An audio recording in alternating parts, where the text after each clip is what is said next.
A long time ago in Egypt, a new king called Pharaoh ruled the land. He was afraid of the Israelites, God's people, because they were growing in number. So Pharaoh made them slaves and treated them harshly. Then he gave a terrible order: all baby boys must be thrown into the Nile River. But one brave mother hid her baby. His name was Moses. When Moses was 3 months old, his mother placed him in a basket and set it on the river. She prayed for God to protect him.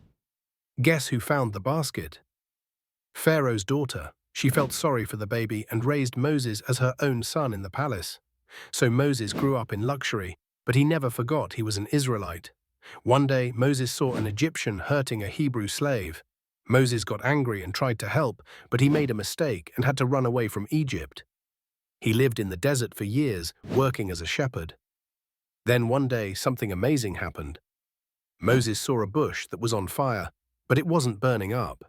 God spoke to him from the bush and said, "Moses, I have chosen you to lead my people out of Egypt." Moses was nervous. He said, "I can't do it. I'm not a good speaker." But God said, "I will be with you." So Moses went back to Egypt. He and his brother Aaron went to Pharaoh and said, "Let my people go." Pharaoh refused.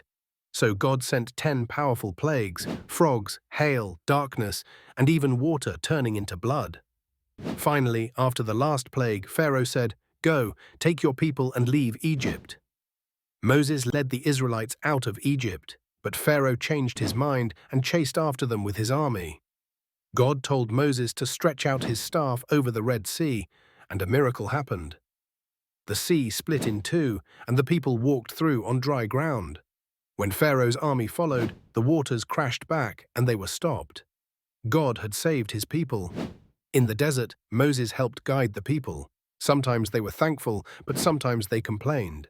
Still, God gave them food called manna and water from rocks. Then God called Moses to the top of a mountain. There he gave him the 10 Commandments, rules to help the people live good and holy lives. Moses was not perfect, but he trusted God. He led the people for 40 years through the wilderness until they reached the Promised Land. Moses' story shows us how God can use anyone, even someone who feels scared or unsure, to do big things. When we listen to God, follow His ways, and trust Him, He can do amazing things through us. Thanks for watching this story on Bible Tales Glow. Don't forget to like, share, and subscribe for more Bible stories that light the soul.